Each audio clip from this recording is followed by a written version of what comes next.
Assalamualaikum semuanya. Selamat datang di channel Koki MP, Komunitas Kajian Ilmu Manajemen Pendidikan. Bersama saya Ustazah Ro, mahasiswa Manajemen Pendidikan Universitas Negeri Jakarta. Pada kesempatan kali ini, saya akan membahas terkait kompensasi dan kepuasan kerja.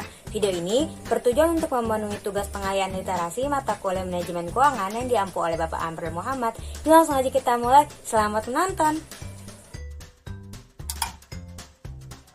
Yang pertama ada kompensasi. Kompensasi ini merupakan sebuah pendapatan yang berbentuk uang ataupun barang, baik langsung ataupun tidak langsung, yang diterima oleh karyawan sebagai imbalan balas jasa yang diberikan kepada perusahaan.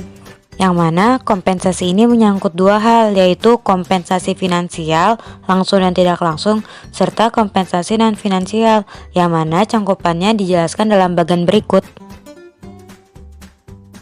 Semakin tinggi kompensasi yang diterima oleh seseorang, biasanya mencerminkan semakin tingginya pula status, pengakuan, jabatan, dan tingkat pemenuhan kebutuhan yang dinikmati oleh karyawan beserta keluarganya, yang mana besarnya kompensasi atau balas jasa ini telah ditentukan dan diketahui sebelumnya, sehingga karyawan secara pasti mengetahui besar penerimaan kompensasi yang akan diterimanya.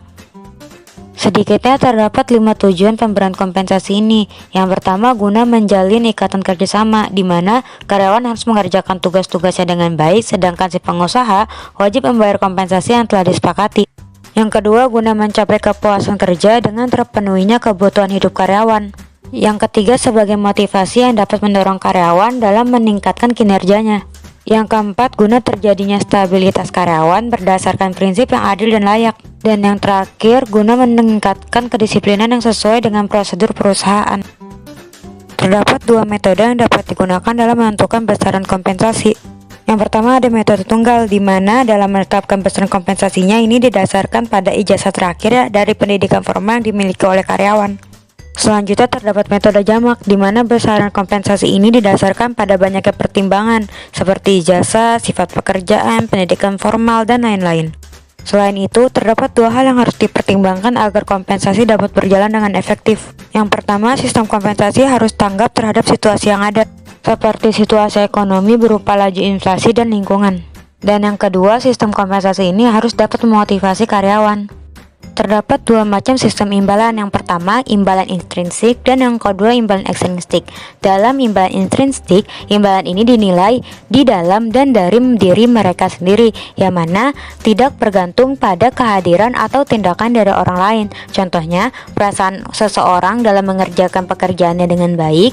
Yang kedua, perasaan kebebasan dari pengarah dan tanggung jawab pribadi atas otonomi yang berkenaan dengan pekerjaan yang telah dilaksanakannya.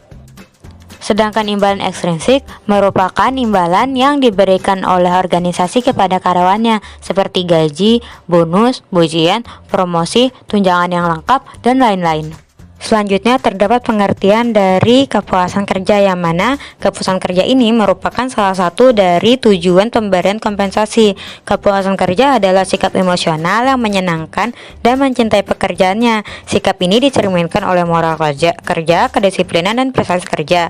Kepuasan kerja ini juga dapat dinyatakan sebagai keadaan emosional karyawan, di mana terjadi titik temu antara nilai balas jasa kerja dengan oleh perusahaan dengan tingkat balas jasa yang diinginkan karyawan, baik berbentuk finansial maupun non-finansial. Pemahaman terkait kepuasan kerja ini dapat terwujud bila dikaitkan dengan prestasi kerja, tingkat kemangkiran, keinginan pindah, usia pekerja, tingkat jabatan, dan besar kecilnya suatu organisasi. Yang mana kepuasan kerja karyawan ini dapat dipengaruhi oleh faktor-faktor yang antara lain balas jasa yang adil dan layak, penempatan yang tepat dan sesuai dengan keahlian, berat ringannya pekerjaan, suasana dan lingkungan pekerjaan, peralatan yang menunjang pelaksanaan pekerjaan, sikap pemimpin dan kepemimpinannya, dan yang terakhir sifat pekerjaan yang monoton atau tidak. Nah, cukup sampai sini dulu ya pemaparan materi dari saya. Bila ada kata-kata yang salah dan kurang berkenan, mohon dimaafkan. Terima kasih. Wassalamualaikum warahmatullahi wabarakatuh. Sampai bertemu di video-video berikutnya.